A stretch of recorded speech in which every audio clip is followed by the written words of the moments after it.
Bonjour, bienvenue dans le cadre de l'émission En route avec Dieu au Cameroun. Très honorés nous sommes de vous retrouver encore aujourd'hui. Comme vous le savez, pour vous, nous fouillons de meilleurs sujets pour vous édifier, pour vous encourager également dans votre marche avec le Seigneur. Alors aujourd'hui, nous allons échanger avec un serviteur de Dieu. Et il y a plusieurs années en arrière, il a été déclaré mort dans un hôpital. Par la grâce de Dieu, aujourd'hui, nous sommes en compagnie avec lui. Il va nous raconter son témoignage et puis nous dire ce qui a permis qu'il revienne sur terre. Bienvenue à tous.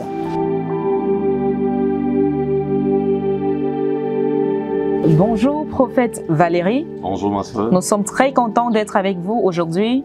Le plaisir est partagé. Vous avez certainement vécu des choses pas communes, la mort et le retour. On va dire la mort et la vie après la mort. Et c'est un plaisir pour nous d'échanger donc avec vous aujourd'hui. Alors, racontez-nous comment vous avez fait pour être déclaré mort dans un grand hôpital au Cameroun. Ok, d'accord. Déjà, je voudrais rendre grâce à Dieu pour ce privilège de faire ce témoignage. Déjà, comme je l'ai dit, je le dis encore toujours, c'est pas une expérience qu'il faudrait rencontrer de nouveau. Donc, j'ai été souffrant, énormément souffrant dans la soirée du 18 novembre 2013. J'avais des coliques et j'ai été admis à l'hôpital, dans un hôpital de la place, un hôpital de district. Et après des examens, une série d'examens, il s'est avéré que j'avais une péritonite aiguë et l'appendice, donc deux mots au même moment. Une péritonite, ça veut dire une section d'incision qui a pourri. Donc il y avait tout ça. Alors j'ai été admis aux soins dans un hôpital. Déjà le premier hôpital, le médecin opérant n'était pas là, j'ai été admis au deuxième. Et c'est au deuxième, le 19, nous sommes le 19 novembre, et aux alentours de 14h, 15h, parce que si je me rappelle même, la douleur s'est intensifiée et de même, je perdais mes forces déjà. Quand je commençais à perdre mes forces, je n'étais pas conscient de ce qui réellement se passait autour de moi. Déjà étant dans ce grand hôpital aux urgences, j'ai été admis aux urgences, j'étais plus conscient de ce qui se passait, mais j'ai senti les forces me lâcher, j'ai senti un noir soudain m'envahir, et de plus en plus. Et je me suis retrouvé dans ce tourbillon de noir pendant, je sais pas, je peux pas exprimer le temps des gens, pendant lequel je me suis retrouvé. Mais l'une des choses, c'est que pendant que ce noir s'amplifiait, j'entendais cet écho qui résonnait, que j'ai permis ceci, que ceci arrive pour que je puisse t'arrêter. Bon, une voix qui vous parlait. Oui, une voix, voilà, une voix en écho dans ce noir-là. Qui disait? J'ai permis ça, Nyem, pour t'arrêter. Nyem, c'est mon nom. Donc, j'ai permis ça, Nyem, pour m'arrêter. Et maintenant, je vais te montrer comment tu dois me servir. Donc, c'était à partir de cet instant-là que généralement, je n'ai plus su ce qui s'est passé. Oui. Voilà. À mon réveil, ou je ne sais pas si c'est un réveil, quand le noir a cessé d'exister, je crois il y avait ma maman et un autre pasteur qui chantaient. Ces mélodies-là me parvenaient dans ce noir et petit à petit, je revenais. Et c'est comme ça que je suis revenu, que j'ai constaté que tout le monde autour de moi pleurait. Les hommes pleuraient, les autres étaient en larmes. Le médecin disait, mais mettez-le à la morgue s'il est mort et tout. Mais j'étais surpris qu'on parle de moi de cette manière. Vous étiez dans le noir, ne sachant pas ce qui se passait dans le monde réel. Mais votre maman qui y était, elle a pu causer avec le médecin qui pouvait lui dire « Votre fils, il est décédé, mettez-le à la morgue ». Mais étant une servante de l'Éternel, elle n'a pas laissé que les choses soient faites de la sorte. Elle a prié et puis vous êtes revenu à la vie. Nous avons pu échanger avec elle. On écoute ce bout de son témoignage et puis on revient juste après pour la suite de cette interview.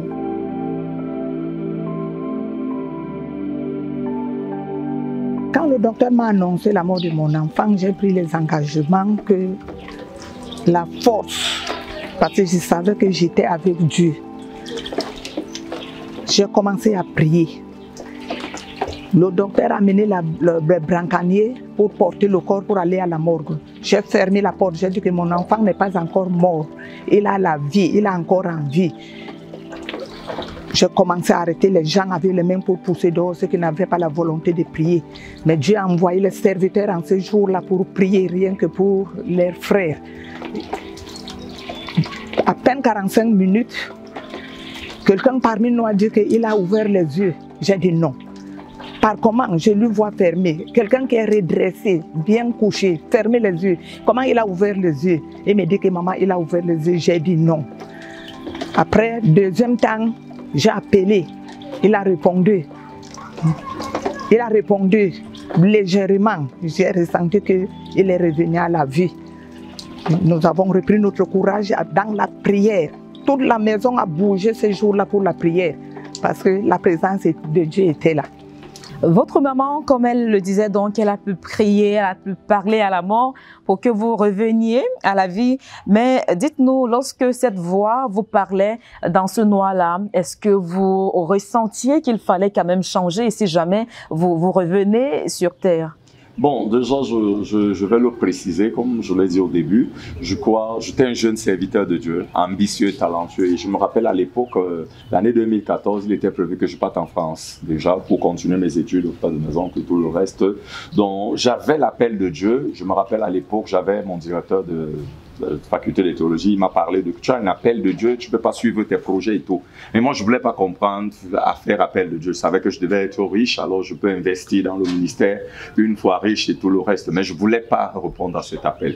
Alors, quand cette voix m'a dit, tu as une mission, tu as une responsabilité et je vais te montrer comment tu dois faire cette responsabilité. C'est pour ça que je t'ai arrêté dans le processus. Alors, ce jour-là, quand je suis revenu, je suis entré au bloc aux environs de 23 heures. Je suis sorti aux environs de 3 heures. Quand je sors à 3 heures, c'est là où le message devient très clair. Le message devient clair dans la mesure où Dieu lui-même me dit, j'ai entendu, ok, j'ai arrêté, j'ai permis cette mort pour t'arrêter dans ta course. Désormais, voilà comment tu dois me servir. Et une map monde est sortie, donc la carte monde, une map monde est sortie. Et sur cette map monde, il y avait un trait qui partait du Cameroun, de l'Afrique, les États-Unis, Amérique, Asie et tout. Et donc, c'était une ligne que je devais suivre. Il y avait une grande, énorme map monde. J'étais juste petit en bas avec une bandoulière. Je n'avais rien ni personne qui m'accompagnait, alors je devais aller dans cette mission dans tous les différents continents pour pouvoir annoncer la parole, la mission que Dieu m'avait dit. C'était une expérience pour moi frappante parce que à l'instant également, des visions que je n'avais pas dans le passé, j'avais des visions instantanées. Je pouvais me retrouver dans mon village au même moment, voir un ensemble de sorciers, des éléments que je soupçonnais hier étaient devenus clairs un peu pour moi déjà. Donc je pouvais comprendre qui est faux dans ma famille, qui est faux dans mon entourage, quel était le plan et la vision de Dieu. Je me rappelle, après cette opération, pendant près d'une semaine, c'est-à-dire que quand quelqu'un vient me rendre visite, j'ai le temps de lire dans ta vie comme si c'était sur un adresse. Donc je pouvais lire, je pouvais voir, et beaucoup disaient que c'était comment j'appelle ça, ou la toxine, c'est quoi, oui, des effets secondaires. Les effets secondaires de l'opération. Oui. J'ai dit, non, c'est pas ça. C'est quand j'ai commencé à découvrir certains événements qui arrivaient, peut-être certaines personnes qui vont mourir dans la salle tel jour, tel ceci. Alors, c'est là où on a commencé à comprendre que réellement, il y avait quelque chose de Dieu dedans. Donc, finalement, il a fallu que vous mouriez pour que vous en arriviez là. Oui, en fait, j'ai l'habitude de donner un conseil aux personnes. Dieu nous appelle et ça dépend de ce qu'il a mis en chacun de nous, de la valeur que nous portons au devant de lui. Les appels ne sont pas pareils. Dieu nous appelle de manière spécifique. Il a appelé Paul comme il a appelé et il m'a appelé sur un chemin où j'étais certain que si je partais en Europe, je voulais juste avoir de l'argent. Oui. Et vous savez, j'ai fait informatique. Pour moi, j'avais une idée d'être même un pirate pour pouvoir suturer l'argent dans les banques si c'était possible. Donc, Dieu m'a arrêté dans cette course et m'a fait asseoir. Et depuis ce jour, je l'ai dit oui.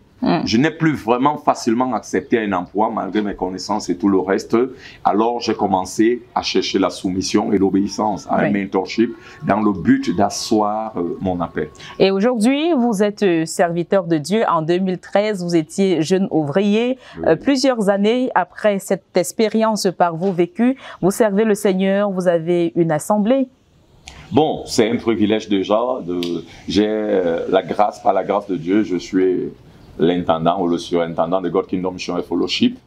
God Kingdom Fellowship, pourquoi? Parce que Dieu m'a demandé de parler de son royaume, de transformer les vies au travers d'un message d'impact. C'est pour ça que mon message ne sera pas comme les autres. Quand je prêche, on croit toujours que parfois c'est la guerre. Mais Dieu m'a amené à réveiller les gens, à ressusciter les gens de leur paresse, de leur sommeil, de leur médiocrité. C'est ce message que j'ai reçu, à préparer les hommes au réveil, au véritable réveil comme une armée et à mettre sur pied une armée. Donc finalement, il faut souvent que nous passions par certaines expériences, bonnes ou mauvaises, si Dieu le veut, bien sûr, pour que nous croissions dans notre marche avec lui, pour que nous acceptions totalement son appel pour nous. Bon, les expériences sont bonnes, mais je dirais qu'il ne faut pas les provoquer.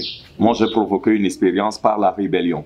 Et beaucoup parmi nous, nous sommes des rebelles aujourd'hui. Vous savez, j'ai rencontré une sœur dans le passé et elle m'a dit, non, moi, j'aime chanter. Mais je lui disais, je vois Dieu t'appeler à l'évangélisation. Alors, c'est ce que j'étais. Je voulais être un homme d'affaires d'abord, mais Dieu voulait que je sois un serviteur. Alors, c'est par rébellion. Donc, ce genre d'expérience, je ne peux pas conseiller à quelqu'un de passer par là. Parce qu'en fait, tous nous nous en sortons pas par là. Beaucoup restent vraiment dans ce lit de mort. C'est pour ça que je considère l'appel de Dieu aujourd'hui comme un privilège et non comme un acquis.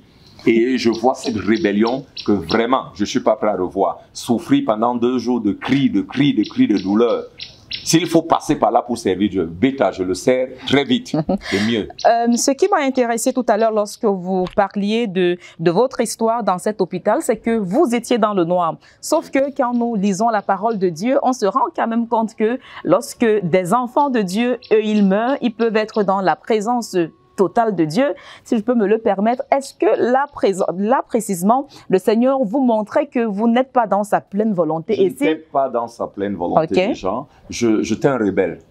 Voilà. Et ce noir, qu'est-ce que ça pourrait représenter? L'enfer, quoi, selon vous? Bon, c'est un noir tout simplement. Je n'étais pas dans la lumière parce que l'histoire n'était pas encore achevée dans le plan de Dieu. Oui. Dans le plan de Dieu, c'était pas le paradis ou l'enfer. Dans le plan de Dieu, c'était une cessation. C'était un milieu. C'était un tohu-bohu. Donc, il n'y avait pas de vie, il n'y avait pas de forme dans ma vie. Il n'y avait pas de vie, il n'y avait pas d'espérance, il n'y avait rien. Je naviguais tout simplement sur mes ambitions.